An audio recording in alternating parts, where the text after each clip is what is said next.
annabi sallallahu alaihi wasallam ya hana kashe kwado.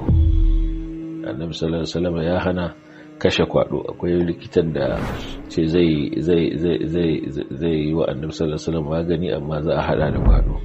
Sai annabi sallallahu alaihi wasallam ya hana shi, ce baya halatta ya kashe kwado. To duk abinda aka hana kashe shi to an haramta cin sa. Duk abinda aka yi umarni a kashe shi shi ma haramta cin sa. Wannan ka'ida ce da malamai suke ambata cewa duk abinda aka kullu ma umira bi qatlihi aw nuhiya an qatlihi fa huwa haram. Saboda